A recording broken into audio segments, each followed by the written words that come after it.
L'hyperconcentration des foules. La fête de la musique attire désormais des centaines de milliers de personnes dans quelques zones très denses. Certains Parisiens ont le sentiment que l'événement ressemble davantage à une immense soirée de rue qu'à une fête musicale décentralisée. Le décalage entre l'esprit originel et la réalité actuelle. La fête avait été pensée comme une célébration gratuite de la pratique musicale amateur. Beaucoup estiment aujourd'hui que l'alcoolisation, les rassemblements massifs et certains comportements violents prennent parfois le dessus sur la musique elle-même.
Ce qui s'est passé hier à la fête de la musique, c'est de l'irrespect total. En fait, les gens ne sont clairement pas civilisés. On ne sait pas pourquoi il y a des individus qui sont sortis de nulle part. Ils ont commencé à vouloir rentrer dans le véhicule. Donc même dans sa voiture, on n'est clairement plus en sécurité. En fait, toute la soirée, c'était ça. Carrément, je suis obligé de flouter parce que là, c'est vraiment atroce. Les gens étaient dans leur voiture, ils se faisaient sortir et ils se faisaient mêler. Je vous jure, vous êtes même pas stylés là. Vous montez sur la voiture des gens et vous pétez leur pare-brise. Hier, c'était la fête de la dégradation. Faut qu'on se le dise, toutes les voitures ont fini HS. Moi, j'en suis sûr que toutes les personnes qui sont sur ce genre de voiture, eux-mêmes n'ont pas de voiture parce que c'est pas possible de ne pas respecter le bien des gens. Sur toute la soirée, dites-vous qu'au moins 200 voitures ont fini exactement dans cet état. Eux là aussi, il faut en parler. Ils sont venus de Londres avec leur grosse voiture sur la capitale. Là-bas, t'en as un qui fait des ballons dans un van. Tout ça pour qu'au final, l'une de leurs voitures finisse totalement amochée. Là, il y a des gens qui se sont réveillés ce matin, ils ont plus de voiture pour aller au travail. Certaines personnes ont même dit que ces voitures n'ont rien à faire là. Mais regardez où est-ce que les gens habitent. Ils n'ont pas de garage, c'est le seul endroit où ils peuvent garer leur voiture. Scène d'apocalypse à Paris lors de la fête de la musique.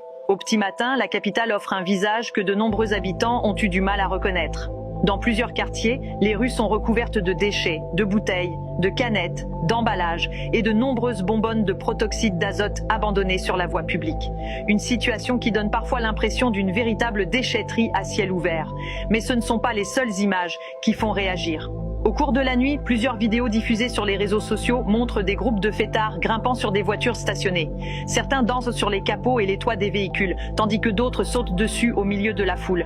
Des scènes qui auraient en provoqué d'importants dégâts matériels sur plusieurs voitures, avec notamment des carrosseries enfoncées et des vitres endommagées. Si la fête de la musique reste un événement populaire qui rassemble chaque année des milliers de personnes dans les rues de la capitale, ces images relancent les débats sur le respect de l'espace public et du bien d'autrui. Entre les dégradations constatées sur certains véhicules et l'état de propreté de plusieurs rues au lendemain des festivités, de nombreux internautes dénoncent des comportements jugés irresponsables.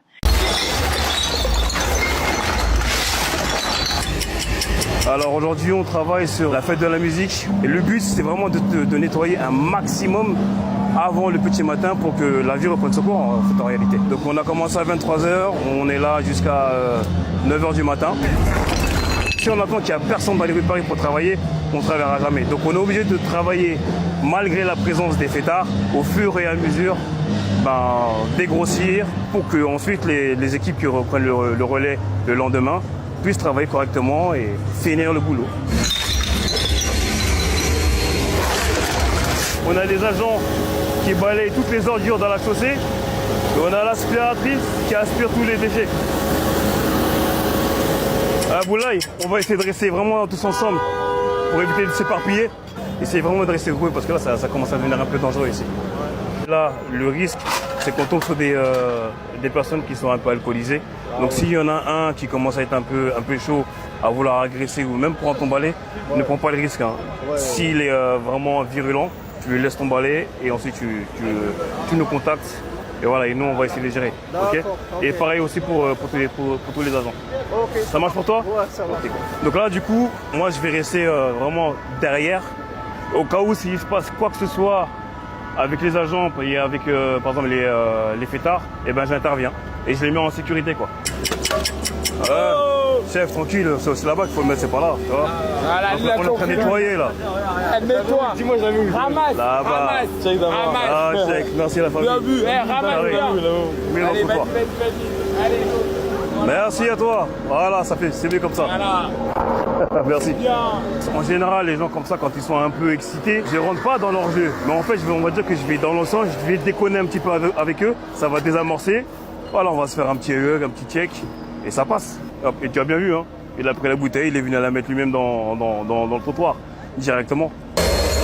Moi j'ai travaillé quand Paris a gagné, donc on était en charge du nettoyage de toute la ville des Champs-Élysées. On a été sur des points où on s'est fait un peu caillasser. On nous a appelé sur le périph', Porte Saint-Cloud, où les jeunes balançaient des barrières sur le périph'. Donc ouais, il y a quand même des événements qui sont un peu plus durs quand même. Je sais pas si tu as remarqué, mais tout au long de la soirée, même quand on se déplaçait, tu voyais des personnes assises en groupe. 4, 5, 6 personnes qui étaient là en train de boire, de consommer leur bouteille d'alcool, manger un petit peu des chips et des gâteaux. Et ben, ce sont toutes ces personnes-là, quand elles se lèvent, quand elles ont terminé, et ben, elles se lèvent, elles laissent tout au sol, elles s'en vont. Et le problème, c'est le lendemain, quand ils se lèvent le matin, ben, quand ils descendent dans la rue, c'est propre. Ils ne voient pas en fait tout ce qu'il y a dans la rue. C'est vrai que dans les corbeilles, ça manque de place, mais ça n'empêche que les gens peuvent très bien prendre leurs déchets et au lieu de les laisser sur tout le trottoir, tout le long, ils peuvent très bien les laisser près des corbeilles. À toutes les personnes qui ont laissé un déchet sur le trottoir, vous allez payer. Non, je plaisante. Grâce à la caméra, vous pouvez voir directement l'état de rue après votre passage. Vous voyez ? Donc en fait, c'est extrêmement sale. Et je pense qu'il faudrait que tout le monde fasse un effort. Donc c'est vrai que c'est la fête, tout le monde est euphorique, etc. Mais un petit effort. Et franchement, c'est pour vous, c'est pour tout le monde. C'est votre ville, c'est Paris, c'est la capitale. Au moins laisser la plus belle ville, la plus belle capitale du monde dans un meilleur état.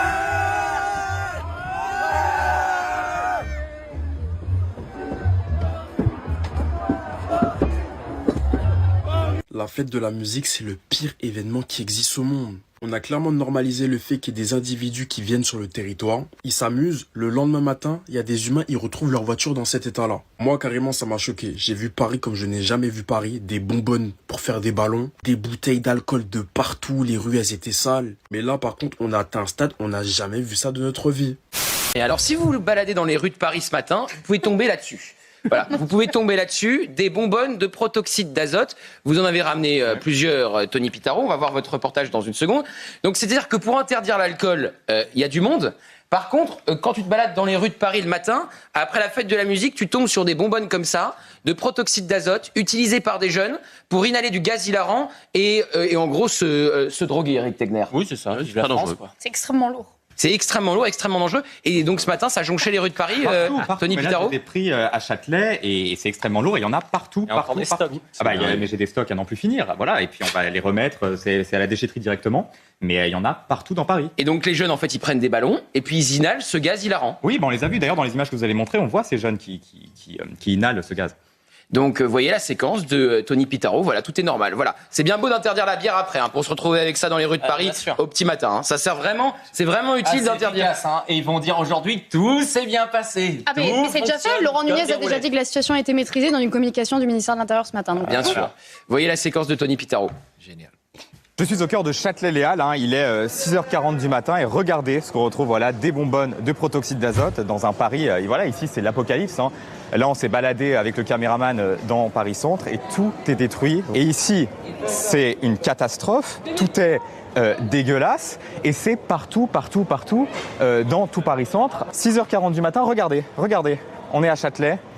Franchement, j'ai jamais vu Paris dans un tel état. Regardez. On est là. Tout est dégueulasse. Il y a eu des îlots de propreté, comme on dit, qui ont été mis en place, mais regardez, c'est pas du tout suffisant. Et j'ai l'impression que Emmanuel Grégoire aime qu'on vive dans une déchetterie. Regardez-moi ça. Mais c'est un scandale. Ça continue, c'est partout et c'est dans tout Paris-Centre. C'est partout, regardez, ici. Voilà, il y a des gens complètement alcoolisés, visiblement, qui ramènent chez eux des barrières. Voilà. On est au cœur de Paris-Centre. Est-ce que c'est normal d'avoir ces scènes au cœur de Paris? Regardez ici. Voilà, et tous ces gens, visiblement, ne travaillent pas. Parce que moi, le lundi matin à 6h40, je vais vous dire, je suis pas en train de tout dégrader. Regardez ici. Regardez les bonbonnes de protoxyde d'azote ici. Donc là, on a les halles de Châtelet qui sont là-bas. Regardez ici. Et juste derrière nous, ça continue. La fête continue, tout est dégueulasse. Voilà, tout le mobilier comme d'habitude, parce que c'est vrai qu'ici, à Paris, on ne sait pas faire la fête sans tout casser. Attention à la bouteille de whisky. On retrouve des énormes bouteilles de protoxyde d'azote partout. On est devant la mairie de Paris, c'est exactement ce qui est en train de se produire. Un ballon, du gaz hilarant, et les jeunes se shootent, voilà, toute la journée, toute la nuit. Comme ici, là, regardez, là-bas. Regardez, là-bas, sur le long du passage piéton. Voilà, et encore une fois, c'est les services de la ville de Paris qui doivent tout nettoyer. C'est moi. Et ça continue, il y en a dans tous les sens, alors on nous interpelle évidemment, et les agents vont devoir tout nettoyer, les agents de la ville de Paris. Voilà. Le monsieur va devoir tout nettoyer. C'est moi? Non. Allez, bon courage. Regardez, franchement. Tout est en train d'être nettoyé. Les agents qui se sont levés tôt ce matin pour pouvoir... Bonjour monsieur, bon courage. Merci à vous. C'est bien utile d'interdire la bière quand après on a des jeunes qui se droguent grâce à ça, comme on l'a vu dans la vidéo de Tony Drisgali. Vous disiez, en regardant la vidéo, on est foutu. Oui, malheureusement, ça m'écorche le cœur, la bouche.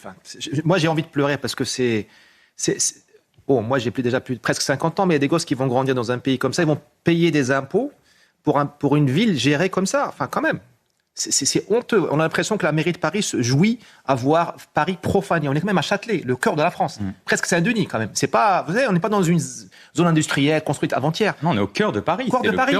Le monde entier. Et la mairie de Paris a deux parts. Rêve de ce Paris-là, style Amélie Poulain. Et là, il est profané. Ah oui. J'assume ce terme, il est profané. Et alors qu'on est un pays développé, on a toute la police qu'il faut. Et moi j'ai envie de pleurer. Driss Ghali, je suis allé récemment aux férias de Nîmes. Alors les férias de Nîmes, le soir à minuit, effectivement, vous pouvez avoir des scènes comme celle-là. C'est-à-dire, il y a énormément de monde, il y a des bouteilles d'alcool qui jonchent le sol, etc. Le matin, mais vous n'avez plus rien. Mais plus rien, il n'y a plus un mégot par terre. Les rues, et ça dure, la fête, ça dure 3-4 jours, c'est le week-end de Pentecôte. Bon, c'est donc incroyable, c'est excusez-moi, alors j'allais dire la nullité, le terme est un peu fort, mais qu'est-ce qui se passe du côté de la mairie de Paris pour que le matin, ça soit dans cet état-là et que rien n'ait été fait? Et effectivement, à chaque fois, c'est toujours les mêmes qui nettoient. Alors là, ils nettoient après des scènes de fête, et parfois ils nettoient après des scènes d'émeutes, bien sûr. Où tout a été cassé purement gratuitement. Ouais, et c'est les pauvres agents, encore une fois, qui doivent se taper tout le nettoyage. On les a vus, s'ils ont leur Karcher, ils ont leur camion, etc. Et ils nettoient. Voilà, il y a des gens qui jettent et les agents, ils arrivent le matin, très tôt le matin. D'ailleurs, je crois qu'ils ont dû commencer quand même vers 4-5 heures, parce qu'ils étaient déjà là. Et ils passent leur temps à tout nettoyer. Ils sont payés pas grand-chose, les pauvres agents de la ville de Paris. Et ils font ça tout le temps. Voilà, ils ramassent les déchets des autres. C'est les racailles de la finale de la Ligue des Champions qui auraient dû nettoyer ce matin. Bien sûr. Voilà, c'est-à-dire que là, il y a du travail très concret, où il y aurait des punitions, où ils devraient justement nettoyer à chaque fois pour réparer. Un sac poubelle, des gants et un camion. Tu répares, tu salis, tu nettoies. Oui, mais le gouvernement, tu promets, tu fais rien. Donc on les connaît aussi. Et puis vous m'excuserez quand même de noter, parce que votre exemple il est extrêmement pertinent, que c'est pas la même sociologie entre la feria de Nîmes et ce qui se passe à Châtelet-Les-Halles. Donc il y a aussi peut-être une explication de pourquoi il y a moins quand même de dégradation, pourquoi il y a moins de violence. Il y avait beaucoup de gens différents dans les rues hier. Je sais pas, j'étais pas à Châtelet-Les-Halles, mais j'ai vu des images et qui montrent quand même qu'il y a un irrespect qui est aujourd'hui complètement assumé, complètement validé. C'est-à-dire que vous montez sur des échafaudages avec un immeuble qui est en reconstruction. Bon, bah normalement, la décence commune vous dit ah bah non, en fait, je vais peut-être pas monter là-dessus. Vous montez sur des abribus. Bah non, c'est pas le rôle d'un abribus, c'est pas d'avoir 10, 15 personnes dessus. Vous renversez des voitures. Bah non, une voiture, ça ne sert pas à être renversée. Ça, pardonnez-moi, je ne le vois qu'avec un type de sociologie. Je le vois particulièrement à Paris. Oui, dans le reste de la France, c'est pas ça. Mais Jules Torres a raison, c'est-à-dire que de se dire, bon, on les laisse tout casser, le but c'est d'avoir un service de propreté ultra bien organisé à 5h du matin, moi ça ne me suffit pas. Il faut saluer leur travail, parce que les mecs, franchement, bien entendu qu'on salue leur travail, mais normalement ils ne devraient pas le faire, c'est-à-dire que normalement, eh bien, vous lancez rien dans la rue comme ça, c'est-à-dire que aujourd'hui si vous mettez un mégot dans la rue, tout de suite on vous tombe dessus, vous prenez 40, 50 €. Normalement on est dans un pays, au Japon ça se passe très bien, hein. Il y a des grandes démocraties dans lesquelles ils peuvent faire la fête, ils se retrouvent pas à se dire on bordélise tout. Ah bah au Japon c'est un coup de sifflet et tout le monde repart sur le trottoir. Je vais quand même m'arrêter là-dessus, Reda Bellage. On a interdit l'alcool, donc pas de bière, et on se retrouve ce matin avec des bouteilles géantes de protoxyde d'azote, de gaz hilarant, pour que les jeunes se droguent. À quoi bon interdire l'alcool dans les rues pendant la fête de la musique si on n'est pas capable d'aller saisir ces bouteilles de gaz hilarant qui rendent les jeunes fous ? Je pense qu'il faut poser la question au législateur. Pour nous, c'est compliqué parce qu'on a des points, je vais pas dire points stup, mais des points protoxyde d'azote. On en a des centaines et des centaines en Ile-de-France. Et des collègues, ils interpellent, ils mettent à disposition, mais rien n'est fait. Pourquoi ? Parce que on est limité, en fait. On fait de plus en plus face à des individus qui font des refus d'obtempérer. On trouve des bonbonnes, des bonbonnes dans les véhicules. Enfin voilà, c'est vraiment un fléau. Très juste ce que vous dites, Jules, c'est pas un délit pour le moment. Non, c'est pas un délit. Justement, il y a la loi Riposte qui sera présentée par Laurent Nunez et qui a été votée au Sénat, qui ajoute notamment un délit, et c'est 3 750 € d'amende et 1 an de prison. On sait donc pour le moment, vous avez le droit de vous droguer avec du protoxyde d'azote dans la rue. Pour l'instant, vous avez le droit de vous droguer avec du protoxyde d'azote dans la rue. Ça peut être aggravante en revanche quand vous avez en effet un refus d'obtempérer ou en rodéo urbain. Et on a beaucoup d'accidents, mais le problème c'est que c'est pas détectable non plus. Quand on interpelle les individus, il n'y a pas de dépistage qui existe. Donc en fait, une fois de plus, les jeunes ont pris, enfin les jeunes pas tous, mais une partie, en tout cas, au moins les délinquants, ont pris encore un temps d'avance sur nous. Donc c'est un vrai fléau et il faut pas oublier, c'est les répercussions au niveau de la santé. Parce que vous avez des jeunes qui finissent paralysés à cause de ce produit-là. Alors, sur les neurones directement. Oui, bien sûr. C'est pour ça que c'est très grave et c'est pour ça qu'on se dit, mais en fait, l'État français est résumé là. On est capable d'interdire la bière, mais se droguer dans la rue avec du protoxyde d'azote, c'est pas encore illégal à l'heure où on se parle. La loi n'a pas encore changé. Vous avez tout résumé. Le problème n'est pas tant la fête de la musique elle-même que la difficulté croissante à gérer des rassemblements gigantesques dans l'espace public parisien. Les incidents sont suffisamment sérieux pour susciter des critiques légitimes, mais ils concernent une minorité des participants au regard de l'ampleur de l'événement. Le véritable débat est donc comment retrouver un équilibre entre fête populaire, sécurité et qualité des événements.